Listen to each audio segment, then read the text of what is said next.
Hi, guys. So I made a lesson about where the paragraph came from and why we put paragraph breaks or when, under what circumstances should you think about starting a new paragraph.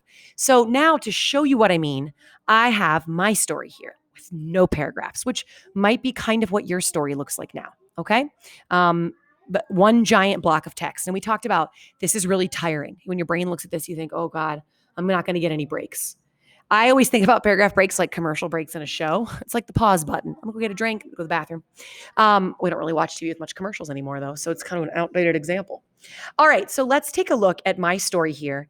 And as I'm going, I'm gonna think about paragraph breaks. I'm gonna think about changes or new things, new people, new times, new places, new thoughts. Um, Anytime something shifts or something new enters the picture.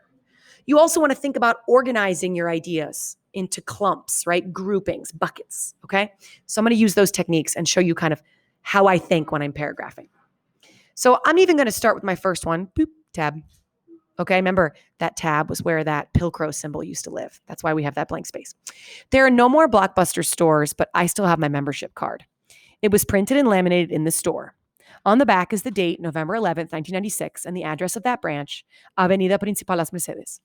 I was 13 years old and living with my parents in Caracas, Venezuela for my dad's job. Okay, I'm feeling a paragraph break because my first paragraph was just about the object. Like, what is the card? I've got it under my desk somewhere. But now I'm talking about I'm jumping back to that time period. So here's my object. Now I want to jump back in time to when we got that card. So I'm going to put a paragraph break here. Now, I've taught Google Drive, Google Docs, that when I hit enter, I want a new paragraph and it indents me. Yours probably already does that. If it doesn't give you this blank space, please push the tab button, T-A-B, in the upper left corner of the keyboard. Okay. So I was 13 years old and living with my parents in Caracas, Venezuela for my dad's job. So now I'm talking about where I was and why I was there. This Blockbuster was down the street from the international school where I went to school. I'm just going to say where I went. I think school twice doesn't make sense. Where I went. On Friday after school, my mom would pick me and a friend up and we'd roam the aisles of VHSs looking for something to watch. I can still see the overpriced candy and microwave popcorn by the checkout, which my mom would never let me buy. Oops, this is the wrong thing. We have popcorn at home already. You don't need candy. That was almost 25 years ago. Whoa, time jump. So I was 13 and I want you to see me in the store, living in Venezuela with my parents. And now I want to come back to now because now I'm saying that was 25 years ago, which hints that I'm coming back to the present. So I need a paragraph break there. Okay, that was almost 25 years ago. Every Blockbuster on the globe is closed, including this one in Venezuela. That's not totally true. There's one open still in Oregon. Whatever. Shh. Doesn't fit my story. I'm bending the truth a little bit. Okay. That was almost 25 years ago. Every Blockbuster on the globe is closed, including this one in Venezuela. I still carry the card with me, though. When I graduated from high school in 2001, we moved back home to the US. I'm jumping again in time. I think I want a short paragraph there, and then I want to start a new paragraph. You can have really short paragraphs in narrative writing. This is narrative, right? I'm telling stories. Sometimes you have long, sometimes you have short. It's not like an essay where every paragraph is kind of the same length. When I graduated from high school in 2001, we moved back home to the US, but I had moved away when I was 10 and it didn't feel like home. When we left Venezuela, my life overseas closed like a metal door. I never went back. I didn't have family in Caracas, and most of my friends were from somewhere else as well. In college in the US with my US passport and my German name, no one knew that I felt like a foreigner. Most didn't know I was fluent in Spanish. If in response to the question, where are you from? I said Venezuela, I got a series of confused questions. But why don't you have an accent? You don't look Latin. Your name doesn't sound Venezuelan. What proof did I have that those 8 years overseas were real? That this place for a while was my home? I have a Blockbuster card. Okay, I think I want to do a dramatic paragraph. Do you guys know what a dramatic paragraph is?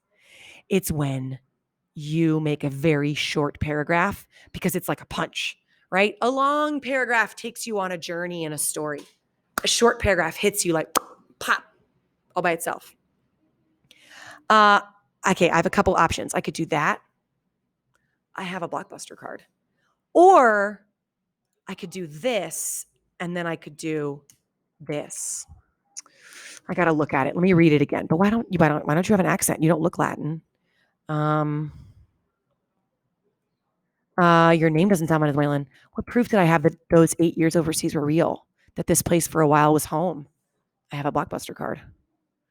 I think I like it like this. I think the blockbuster card all by itself feels a little bit lonely because these questions lead to this blockbuster card. So I think that's what I'm going to do. So now let's look back. Um, I could make different choices. There's not really a right answer here, a wrong. There's the wrong answer would be no paragraph breaks. That's exhausting. But I could decide, for example, that I didn't want this paragraph break and I could put it back there.